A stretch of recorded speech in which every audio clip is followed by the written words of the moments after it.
Hello, it's Fredrik here. I wanted to give you some insight to the last of the meshops in Tropism, and that is the CurveMesher MeshOp.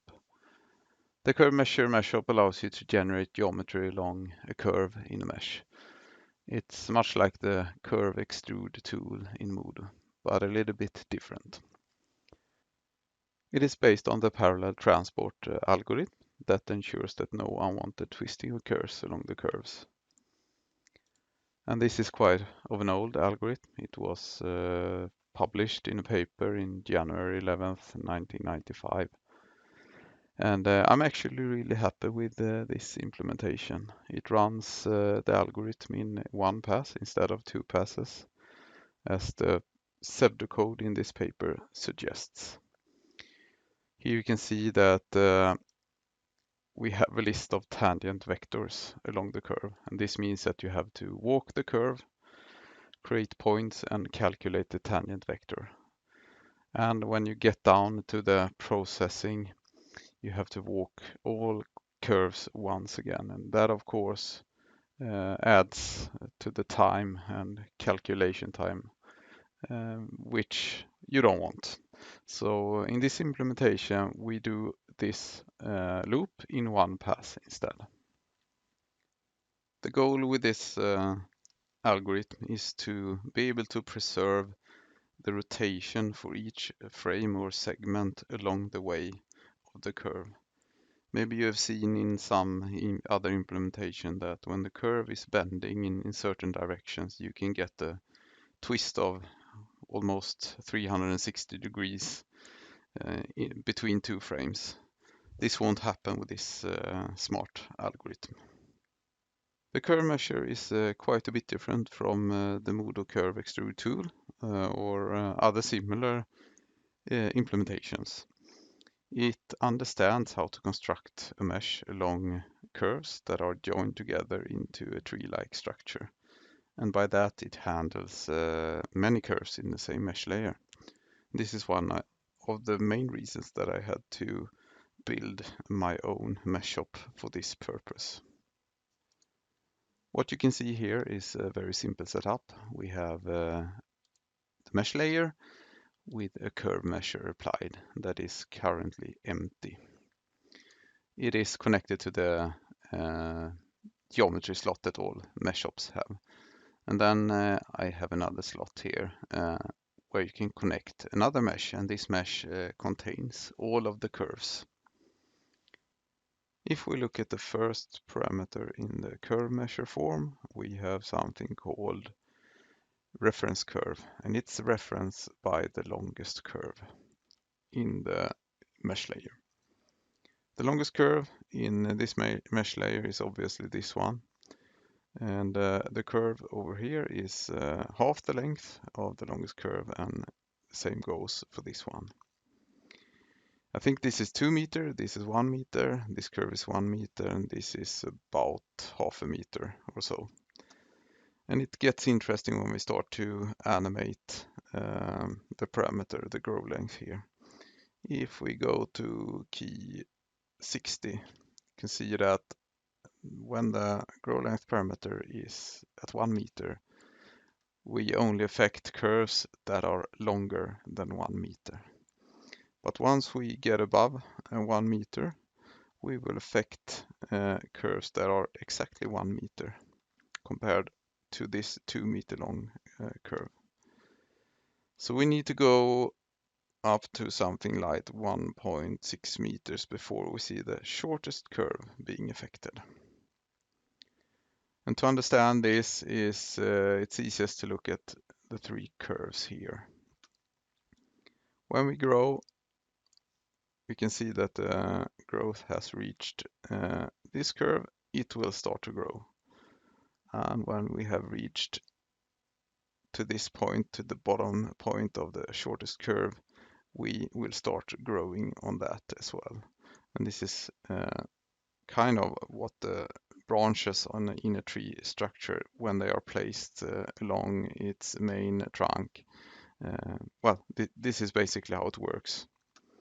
And of course, it has nothing to do with the position of the curve, since these two 1 meter curves is being affected at the same time here. We also have another setting in the reference here. We can set it to individually. And individually is basically how the Curve Extrude tool in Modo works. So now we will, each curve will be its own reference. They will start to grow at the same time. And you can also see that the thickness radius is currently the same. So if we were to put this little twig up here, we would get a very funny looking tree. And let me switch back to the longest curve. So you can see that the radius will be adapted according to the gradient here as well.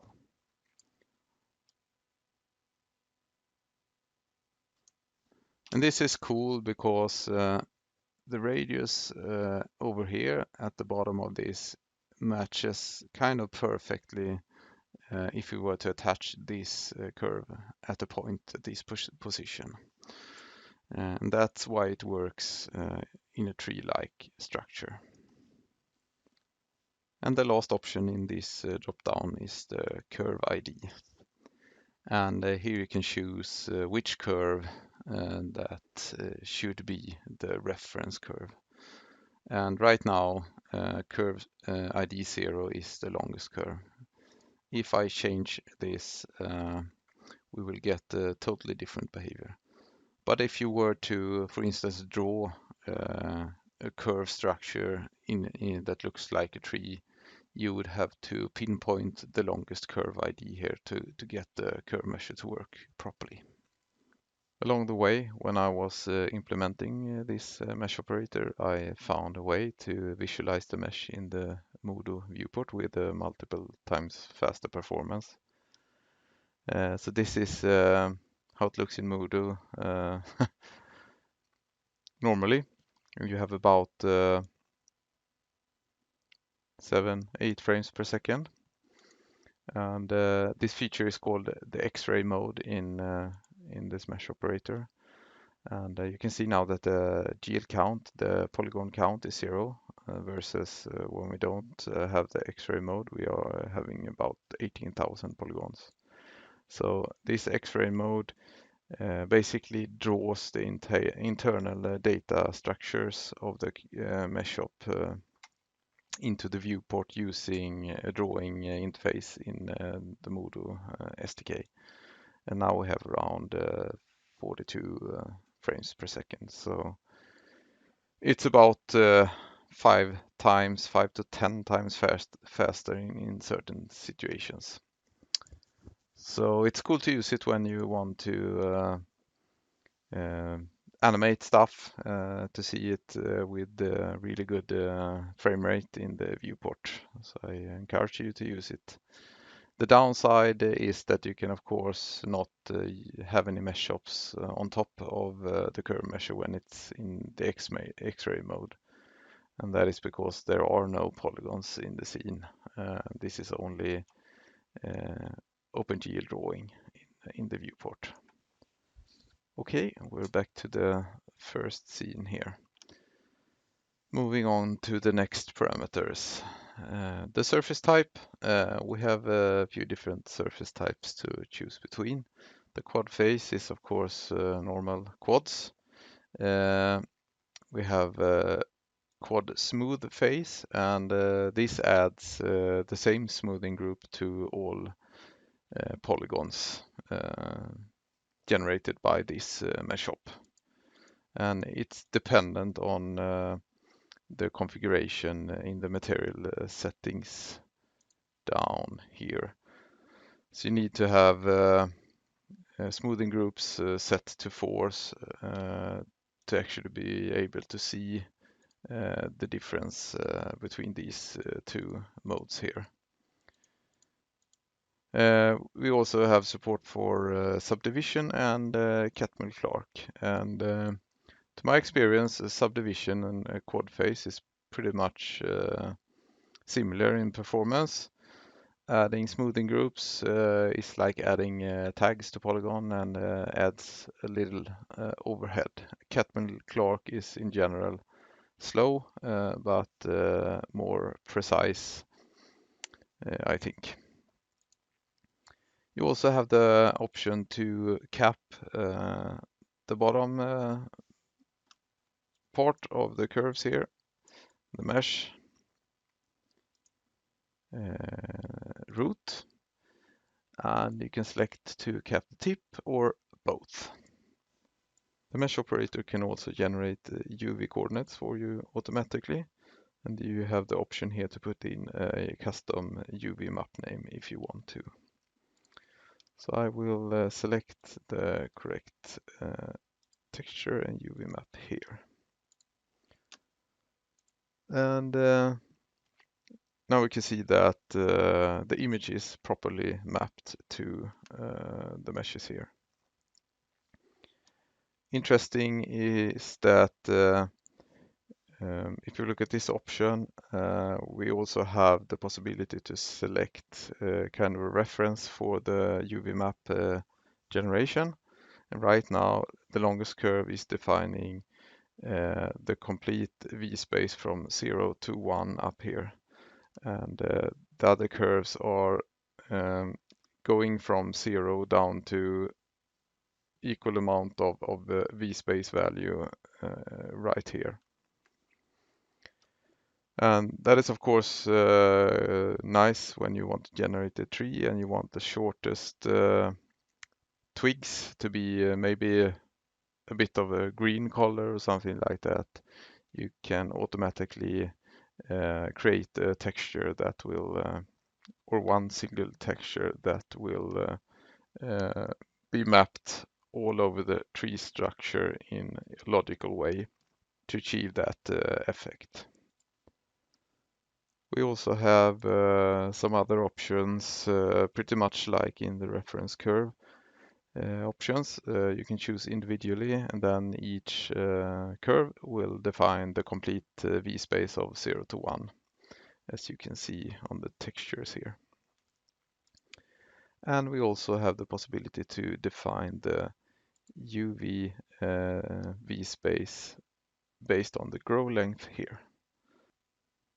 So to sum it up, the UV by grow length option will set the V-space coordinate at the start of the curves, and it will grow as far up in the V-space as it can based on using the longest curve as a reference and taking the grow length value into consideration, as you can see here.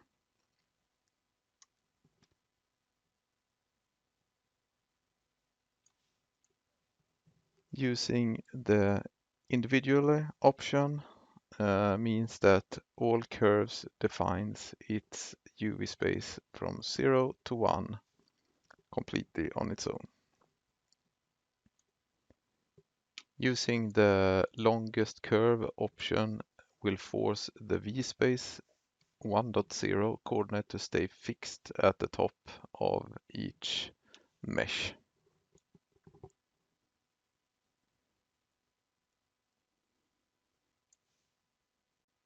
The next parameter, the growth strategy, is about how the mesh operator generates its polygons.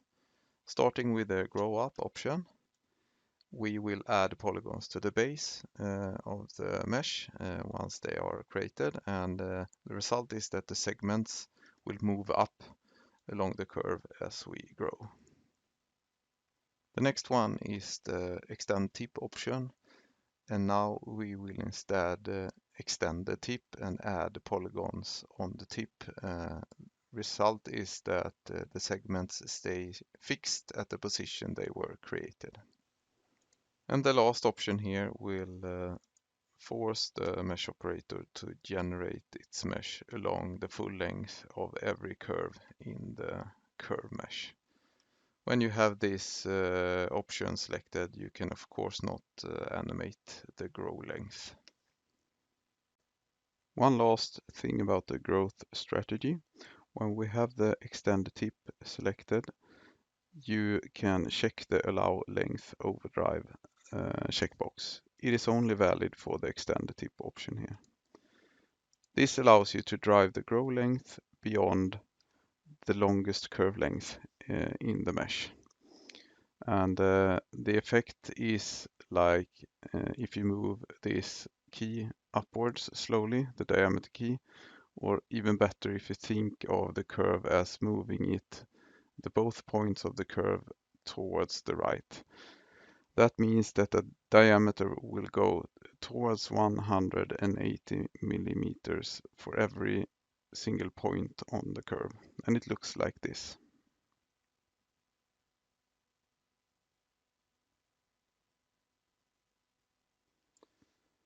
And of course, you can invert it to get another effect.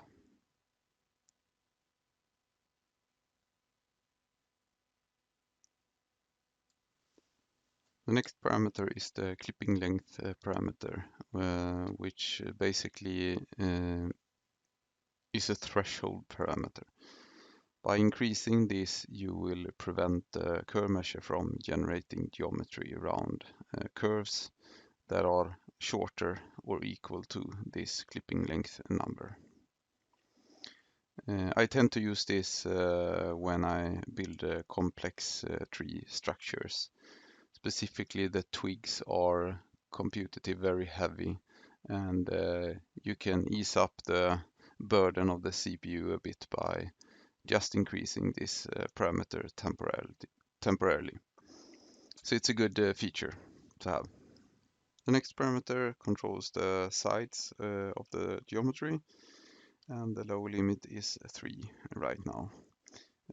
I had an idea of being able to make flat polygons and controlling them, like pointing the normals of the flat polygons towards a camera or locator. If that would be useful, please let me know and I will look into that and try to implement it. The next 3 parameters, the segment distance, adaptive angle, and distance factor, is about generating segments. And if you look at this mesh, we see a common problem. So what we could do here is lower the segment distance and get to a point where we feel that the curve is smooth. The problem now is that we have too many faces. By increasing the adaptive angle, we can reduce the faces and just placing the segments where we need them, basically. Another problem that we have then is that we have no segments at all on this straight curve here, and we might want that. Then you have the distance factor. So if you start to lower the distance factor, eventually you will see that we are adding segments, and this is kind of a limit for the distance. We are limiting the maximum distance between segments. So with this you have a really powerful control of the curves. And if I start to move this curve here, you can see that it is adapting perfectly in real time to the bending of the curve here. One limitation of the CurveMesher is that it cannot use any profiles. You are limited to basically a circular shape as a segment. Profiles could be added later on if you would see that to be useful. The next parameters is the radius parameter. You can control it by the gradient here. And you also have twisting control.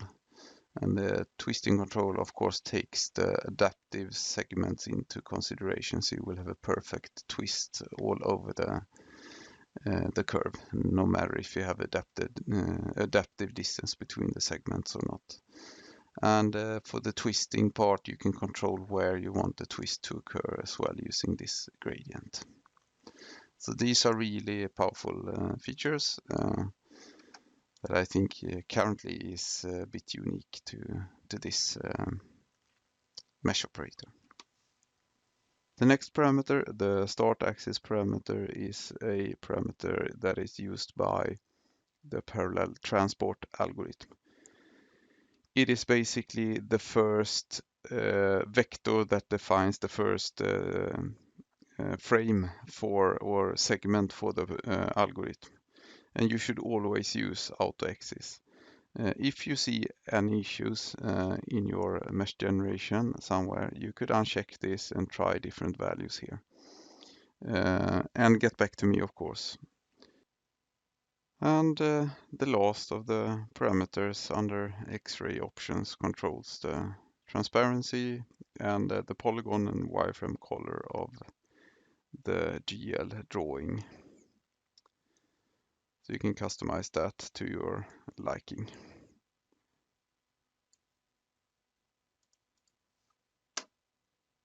This is it. Of course, we have the performance statistics as well as for all MeshOps. With this last video, we have covered all of the Tropism mesh operators. I was thinking maybe you have requests on what you would like me to cover besides the mesh operators in details, which has been kind of boring, I have to admit. So please give me comments if you would like to see some special setups, trees, yeah, whatever. And I will try to make shorter, more fun videos that you can learn from. So please give me comments and I will try to make that happen. And to end this series, I thought it would be cool to show you where it all started. I believe this was the first image I posted in the Slack channel for Modo. And I looked at the date, it was January 22nd, 2017. So this has been quite an adventure for me to being able to go from this concept to something that really looks like a photorealistic tree. But I'm really happy I managed to do that. And of course, thank you to the Modo community for all encouragement. And you had to wait long, but eventually Tropism got released. And thank you to all Foundry developers, and specifically my dear friend Mario Baldi, who has helped me a lot along the way. Yeah, so let's end this session for now, and it's up to you guys now to give me comments on what you want to see next. Bye bye for now.